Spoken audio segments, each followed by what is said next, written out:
Hello again, boys and girls. Miss Pelavon here, and I'm going to show you how to create a bowl for your apples to go in and then assemble the whole still life. So the first thing we're going to make is a bowl, and I'm reusing some paper that I had left over from another project. That's why you can see my name here. It'll still make an awesome bowl when I'm finished. So with my paper, I'm going to make a bowl shape. So I'm going to make a curve on one side of the paper. So I want my bowl to be pretty big.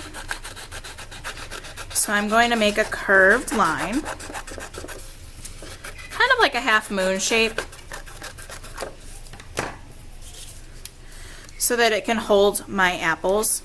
If I don't like it, the one side I can cut off a little bit more and change it. I can also add a rim to my bowl so that it looks like it's a little bit wider at the top than at the bottom.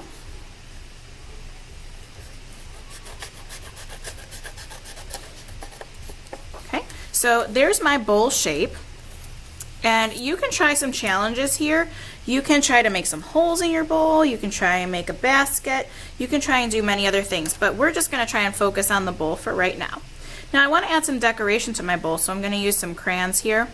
So I'm going to make some lines going around the top of the bowl just to make it kind of interesting, because some of the bowls in my house are not just white, they have some color in them, so that they are decorative. And you can make your bowl however you want. You can make lots of patterns, you can make a little bit of patterns. I'm just adding a little bit of something to make it more interesting than just plain white. And if you want your bowl to be a different color, you can use a different color of paper too. Now the last thing I'm going to do on my bowl is I'm going to make the shadow and highlight just like my apples. So I have my apples here to help me remember which side of the apple the shadow is.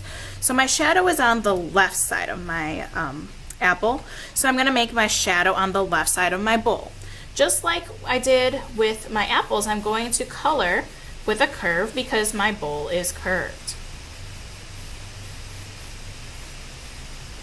Now with this, I'm not going to have a highlight because my bowl is white, so coloring white with crayon on a white paper doesn't make much sense. So I'm going to leave that like that. I'm going to set it aside because I'm ready to cut my apples out.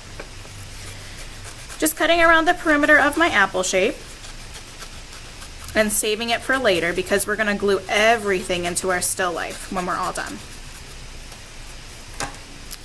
There's one apple.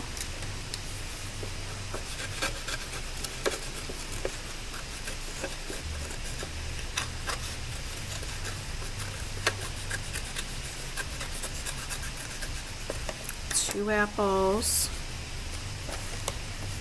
three apples. You might have 6 apples, and that's great. You're going to cut them all out, but I only have 3, so I'm just going to have 3 apples in my composition. Composition is a fancy word for artwork. So now putting those to the side, I have my 3 apples, I have my bowl. I'm going to need some glue for this next part, and I'm also going to need the paper that I made my wall and my table on. This is my background for my still life. So the first thing I'm going to put on my paper is my bowl, but I don't want to glue the whole thing down because I want my apples to look like they are inside the bowl a little bit. If my apples are sitting up here, they're going to look like they're floating on top of the bowl, so I don't want to do that. And if my apples are in front of it, they're not going to look like they're inside the bowl, they're going to look like they're falling down from in front of the bowl. So when you're gluing, you want to just glue along the bottom of the bowl so that you have some space to put your apples in later. So let me show you what that looks like. Flipping my paper over, I'm just going to put glue dots along the bottom of the bowl. To open my glue, I twist the tip open, squeeze it to make sure some air comes out. Listen closely. It means the glue is going to come out too. And then I'm going to squeeze and touch, squeeze and touch, squeeze and touch, squeeze and touch, squeeze and touch, squeeze and touch, squeeze and touch, until I have glue dots around the perimeter, only on the bottom part. Now I like to spread out my glue a little bit so it doesn't make big blobbies. You don't have to do this, but I like to. Then I just rub it on my hand so that the glue comes off. It's like magic, it disappears. So then I'm going to flip my bowl over, find a good spot for it to go. I kind of like mine to be off center. Center would be right here in the middle. I like it to be off center because that's a little bit more interesting for my eye to move around my paper. So now I have some space in the top for my apples to go in, and I'm going to glue those in next. Glue dots on the back of my apple. I can go the whole way around. Rub it with my finger. And I can wipe some in the middle. Then I'm going to stick this apple inside the bowl. I'm going to take another apple, do the same thing.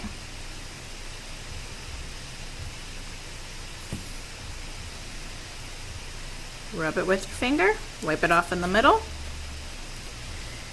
and then I can put that apple inside my bowl. Now I can choose to put my red apple up on top, but I'm going to go off the paper there. So that might not be a good choice since it doesn't fit. I didn't plan very well. But I could also make an apple sitting on the table, like someone took it out and they were getting ready to eat it. So it can be over here, or it can be next to my bowl. I'm not sure where I want it to go, so I think I'm going to overlap it because that's a little bit more interesting. I'm going to make some glue dots here. Rub it with my finger, wipe it in the middle. And then I'm going to lean it up against my bowl right in front there. I'm going to make sure to close my glue and wipe the top to make sure there's no glue stuck on there. Rub the glue on my hand to get the sticky off of me. And then I'm going to use my black crayon one more time to make the stems of my apples and to make a shadow on the table to make it look like my fruit bowl is really sitting there. So I'm going to take my black crayon and make a stem for each apple.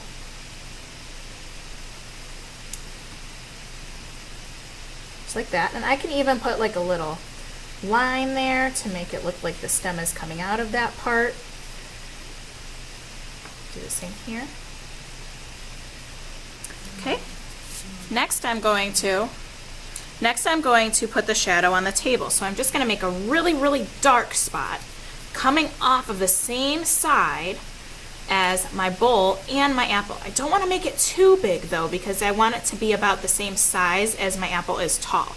So my shadow should not be any bigger than this. So if I measure with my finger or I put my crayon there, see how it's not bigger than the crayon?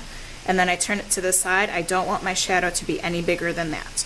For my bowl, my shadow would be very big because the apples are in it, and it would be going along this way. So that's 1, 2, almost 2.5 crayons. So let's see, 1, 2, oh, I need to make it a little bit longer for that bowl. So we're going to make it a little bit longer and a little bit wider.